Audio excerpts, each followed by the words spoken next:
اعوذ باللہ من الشیطان الرجیم بسم اللہ الرحمن الرحیم۔ اسلامی فلسفے میں ایک اہم دعویٰ ہمارا یہ ہے کہ فلسفہ تمدن ساز ہے۔ فلسفے کے تمدن ساز ہونے کا کیا مطلب ہے اور کس طریقے سے فلسفہ تمدن ساز ہے؟ آئیے ہم اس کا جواب اس سیشن میں ملاحظہ کرتے ہیں۔ اسلامی فلسفہ کس طریقے سے تمدنی تعمیر میں کردار ادا کرتا ہے؟ اس سے پہلے کہ سوال کا جواب دیا جائے، ایک مختصر سا تعارف اسلامی فلسفے کا اور پھر اس اسلامی فلسفے کا کردار تمدنی تعمیر میں آپ کی خدمت میں بیان کیا جائے گا۔ اسلامی فلسفہ وہ ہے جس کا موضوع اس کائنات کا عام ترین، واضح ترین، آشکار ترین اور اس کائنات کی ہر چیز کو شامل ہونے والا کانسیپٹ ہے، اور وہ ہے وجود۔ یعنی فلسفے کا موضوع اتنا عام ہے، اتنا وسیع ہے کہ اس کائنات کی ہر چیز کو شامل ہو رہا ہے۔ اب جب اس کائنات کی ہر چیز کو شامل ہو رہا ہے تو اب یہ اس کائنات کی ہر چیز پر اثر انداز بھی ہوگا۔ اس کو ماننا یا نہ ماننا، اس کے مسائل کا کردار اتنا اہم ہے کہ اس کائنات کے ذرے ذرے پر اپنا اثر دکھا رہا ہے اور اسی بیس پر تمدن اور تہذیب قائم کر رہا ہے۔ اسلامی فلسفہ تمدنی تعمیر کا بنیادی ستون ہے۔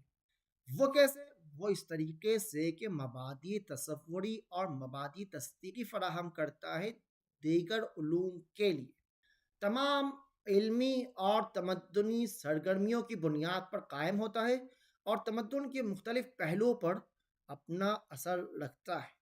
آئیے اس فلسفے کے اثر کو، جو کہ ایک عام اثر ہے، ایک جہان شمول اثر ہے اور اس کائنات کے ذرے ذرے پر اثر ہے، اس کو ہم ملاحظہ کرتے ہیں۔ فلسفے کا کام ہے مبادئ تصوری اور تصدیقی فراہم کرنا۔ مبادئ تصوری یعنی کیا؟ یعنی تصوراتی بنیاد یا بنیادی تصورات، جیسے کہ وجود اور ماہیت، اور اسی وجود اور ماہیت کے اندر وحدت، کثرت، وجود اور ذات جیسے مفاہیم کو، تصور کو پیش کرنا، انسان کا فطری ڈھانچہ پیش کرنا، انسان کے نفس، عقل اور کمال کے بارے میں گفتگو کرنا، انسان کا اور اس کائنات کے ہر چیز کا غایت اور مقصد کے بارے میں گفتگو کرنا کہ ہر چیز کا کمال کیا ہے اور کس طریقے سے ہر چیز کمال اور سعادت کی منزل تک پہنچ سکتی ہے۔ علیت کے بارے میں گفتگو کرنا، جو کہ اس کائنات کے ذرے ذرے کو شامل ہو رہی ہے کہ اس کائنات کی ہر چیز یا علت ہے یا معلول ہے۔ زمان کے بارے میں گفتگو کرنا، حرکت کے بارے میں گفتگو کرنا کہ اس کائنات کے اندر حرکت پایا جا رہا ہے یہ نہیں ہے، حرکت ہے بھی تو کن میں ہے، کن میں نہیں ہے، کیا کوئی ایسی چیز ہے اس کائنات میں جو حرکت سے پاک ہو، حرکت سے مبرہ ہو۔ یہ وہ تمام تر مباحث ہے جو بنیادی تصورات کے طور پر فلسفہ اس کو زیر بحث لاتا ہے۔ خیر اور شر، عدل کا کیا مفہوم ہے، کیا کانسیپٹ ہے، اور عدل الہی سے کیا مراد ہے، خدا کی ربوبیت اور ولایت سے کیا مراد ہے، یہ وہ تصورات ہے، یہ بنیادی تصورات ہے جس کی بیسک اور فاؤنڈیشن گفتگو فلسفے کے اندر کی جاتی ہے۔ اور صرف اتنا ہی نہیں بلکہ تصدیقات بنیادی بھی فلسفے کے اندر زہر بحث آتی ہے کہ قاعدہ علیت یعنی ہر ممکن کے لیے علت کا ہونا ضروری ہے، یا اس کائنات کے اندر ہم چیزوں کی پہچان حاصل کر سکتے ہیں یا نہیں کر سکتے، کس قدر حاصل کر سکتے، کس قدر یہ پہچان یقینی، 100% اور قابل بھروسہ ہے، یہ امکان معرفت یقینی فلسفے کا موضوع۔ غایت مندی کہ اس کائنات کا ذرہ ذرہ غایت اور ہدف کے تحت اپنا کام انجام دے رہا ہے، اور فلسفے کے گہرے سوالوں میں سے یہ سوال کہ کیا وجود اصیل ہے یا ماہیت اصیل ہے۔ وجود یا ماہیت کے اصیل ہونے کا یہ مطلب ہے کہ کس نے متن خارج کو پر کر کے رکھا ہے، کون ہے جو در حقیقت خارج میں موجود ہے، اور انسان کی جہتیت کیا ہے، نفس و بدن کا آپس میں ان کا کیا کردار ہے، روح کا جسم کا، جسم پر اور جسم کا روح پر کیا اثر ہے، یہ وہ تمام تر مباحث ہے، تصدیقی بنیادیات ہے جو فلسفے کے اندر زیر بحث آتی ہے۔ اور اس کے علاوہ فلسفہ علمی اور معرفتی تعمیر کرتا ہے۔ کیسے؟ فلسفے کی بنیادی حیثیت یہ ہے کہ فلسفہ علمیات کا، اپسٹمولوجی کا فنڈامنٹل ہے، اس کے فنڈامنٹل فراہم کرتا ہے کہ آپ کس سے گفتگو کر سکتے ہیں، یہ فیصلہ کرتا ہے کہ کون سے علوم ممکن ہے اور ان کا دائرہ کار کیا ہے، اور پھر انسانی علم کی حدود اور اقدار اور رسول کی وضاحت کرتا ہے۔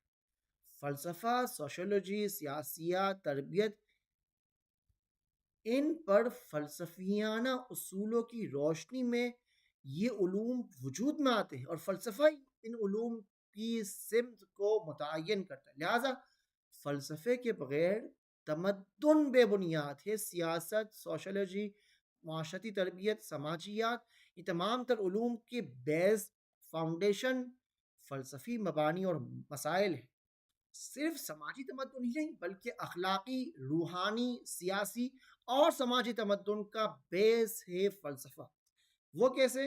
وہ اس طریقے سے کہ انسان فطرتی اور عقلانی مخلوق۔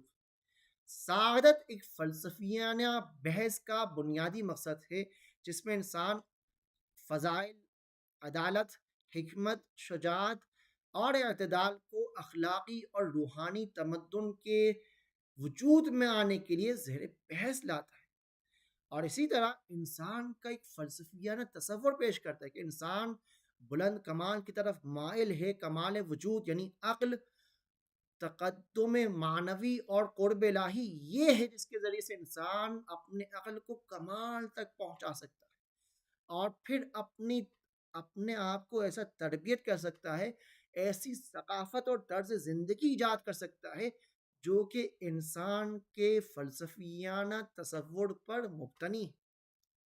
اور اسی طرح سماجی اور سیاسی تمدن کا بھی بنیاد فلسفہ رکھ رہا ہے، وہ اس طریقے سے کہ عدالت وجودی اور اخلاقی اصول ہے۔ حکمران علم اور عدل پر مبنی حکمرانی کیا کرتے اور سماج کی مشترکہ غایت اور کمال یا عدالت اور خیر کا فیصلہ فلسفہ تعین کرتا ہے کہ اس کے کمال کی منزل کیا ہے۔ لہذا فلسفے کا تمدنی اثر یہ ہے کہ تمام سماجی اور سیاسی اداروں کی بنیاد، سماجی روابط اور ضوابط کی وضاحت، تاریخ میں تمدنی ارتقاء کا محرک سب کے سب فلسفہ ہے جو ان کو ایجاد کر رہا ہے اور ان کو ایک شخصیت اور ایک پرسنالٹی دے رہا ہے۔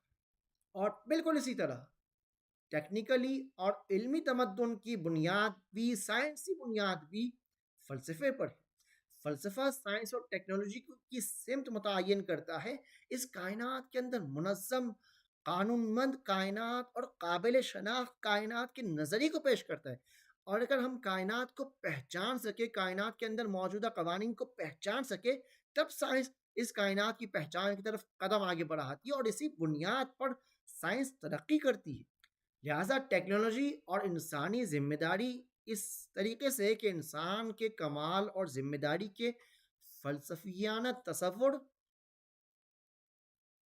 پیش کرنا، اور پھر اس کائنات کی ہر چیز کو، چاہے وہ زمین ہو یا آسمان ہو، ہر چیز کو انسان اپنے کمال کے حصول کے لیے ذمہ داری جانتے ہوئے اس کو آباد کرنا، اس کو تعمیر کرنا، اس کو خیر عامہ اور انسانیت کی بہتری کے لیے استعمال کرے گا۔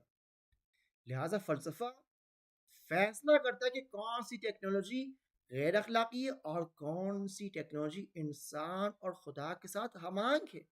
انسان اس کو استعمال کر کر خدا تک رسائی حاصل کر سکتا ہے۔ لہذا بغیر فلسفے کے ٹیکنالوجی استحصال کا باعث بن سکتی ہے، انسان کو انسانیت کے درجے سے تنزل دے سکتی ہے۔ انسان اس قدر تنزل کر سکتا ہے کہ وہ اس ٹیکنالوجی کو غلط راستے میں استعمال کر کے استعمار اور استحمار اور استکبار کی طرف آگے بڑھ سکتا ہے۔ یہ انسانیت سے خالی ہو جائے گا انسان بغیر اسلامی فلسفے کے۔ لہذا فلسفے اسلامی اور تمدن کا تعلق بنیادی حیثیت رکھتا ہے، کہ فلسفہ بنیادی حیثیت ادا کر رہا ہے تمدن اور تہذیب کے تشکیل پانے کے لیے۔ اور اسلامی فلسفہ بنیادی تصورات اور یقینیات مہیا کرتا ہے، یہ تمام علمی اور تمدنی نہادوں کی بنیاد بنتے ہیں، اور علم، سیاست، اخلاق، سماج، تربیت، فنون، ٹیکنالوجی، سب کو اس کی بنیاد فلسفے سے ہوتی ہے۔ فلسفہ اگر الہی ہوا تو سیاست بھی الہی، اخلاق بھی الہی، سماج بھی الہی، تربیت بھی الہی، ٹیکنالوجیز کا استعمال بھی، ٹیکنالوجیز کا بنیاد بھی الہی۔ اور اگر فلسفہ مادی ہوا تو انسان علم کو بھی، سائنس کو بھی، اخلاق کو بھی، سیاست کو بھی، سماج کو بھی، ہر چیز کو مادے کے حصول کے لیے، مادے کے حصول کے غرض سے انجام دے گا، اور کبھی بھی خدا کو زیر بحث نہیں لائے گا۔ خدا اس کے لیے بے معنی، بے مقصد چیز بن جائے گا۔ لہٰذا یہ فلسفے کے تمدنی اثرات ہیں، اور اس بنیاد پر بنی تمدن منظم، معنوی، مستحکم اور متکامل ہوتی ہے، کمال کی طرف گامزن ہوتی ہے، اور فلسفے کی کمی سے تمدن بے بنیاد اور صرف سطحی طور پر رہ جاتی ہے۔ لہٰذا فلسفے کے بغیر تمدن بغیر ٹھوس بنیاد کی عمارت کی طرح ہے، کہ فلسفہ اس کے موضوع کو ثابت کرتا ہے، موضوع کی میننگ کو ثابت کرتا ہے کہ موضوع کیا ہے، اس علم کے موضوع کے وجود کو ثابت کرنے کے بعد اس علم کے موضوع کے ڈیفینیشن کو بیان کرتا ہے، اس کی تعریف دیتا ہے، اس کو پہچان دیتا ہے، اور اس پہچان دینے کے بعد اس عالم وجود میں اس موضوع کا کیا رتبہ ہے، کیا مقام ہے، اس مقام کے مطابق اس کی پہچان کا ٹول اور ذریعہ بھی تعارف کرواتا ہے، کہ تم نے اگر جسم کو پہچاننا ہے، جسم موجود ہے، جسم کی یہ تعریف ہے، اب جسم کو پہچاننا ہے تو کیونکہ جسم مادی ہے لہٰذا محض مادی ٹول کو استعمال کرو جسم کو پہچاننے کے لیے، کہ اگر یہ جسم سے بالاتر کوئی اور چیز ہوتی، جسم اور مادیت سے بالاتر خدا جیسی ہستی اس کائنات میں ہوتی، تو اس خدا کو پہچاننے کے لیے وہی ذریعہ، وہی ٹول، وہی آلہ استعمال نہ کیا جاتا، جس ٹول کو، جس آلت کو آپ نے جسم کی پہچان کے لیے استعمال کیا ہے۔ جسم کو ہم 5 سینسز کے ذریعے سے ہم پہچان رہے، ان 5 سینسز کے ذریعے سے جسم کے اندر ترقی لا رہے ہیں، اس کی پہچان میں ترقی لا رہے، لیکن ان 5 سینسز کے ذریعے سے آپ اس کائنات کی عظیم ترین ہستی خدا کو نہیں پہچان سکتے۔ اگر خدا کو پہچاننا ہے، کیونکہ خدا کا مقام، رتبہ، مرتبہ اس جسمانیت اور مادیت سے بالاتر ہے، تو ہم نے ٹول اور ابزار اور آلت بھی جو استعمال کرنی ہے وہ جسم و جسمانیت سے بالاتر ہونی چاہیے، تبھی ہم خدا جیسی ہستی کو پہچان پائیں گے۔ لہٰذا ہم خدا کی پہچان کے لیے ایسے ٹول کو استعمال کریں گے کہ جو فلسفہ تعارف کروا رہا ہے، کہ تم اس بالاتر ہستی کی پہچان کے لیے کس طریقے سے اس کی پہچان کو حاصل کر سکتے ہو۔ فلسفہ معین کرتا ہے، فلسفہ ڈیسائیڈ کرتا ہے کہ کون سی چیز موجود ہے، نمبر 1، کون سی چیز، اس کی کیا پہچان ہے، نمبر 2، اس چیز کی پہچان کو حاصل کرنے کے لیے کیا ٹول ہے، کیا ابزار ہے، کیا طریقہ ہے، کیا راستہ ہے، فلسفہ اس کو متعین کر رہا ہوتا ہے۔ یہ ہے بنیاد فلسفے کی تمام تر علوم کے لیے۔ لہٰذا فلسفہ بنیاد کھڑی کرتا ہے علوم کی، اور یہ بتلاتا ہے کہ کون سا علم ہے، کون سا علم نہیں ہے، کون سی چیز موجود ہے، کون سی چیز موجود نہیں ہے، اور فلسفے کے بیس پر تمدن اور تہذیب قائم ہو رہی ہوتی ہے۔ وصلی اللہ علی سیدنا محمد وآلہ الطاہرین۔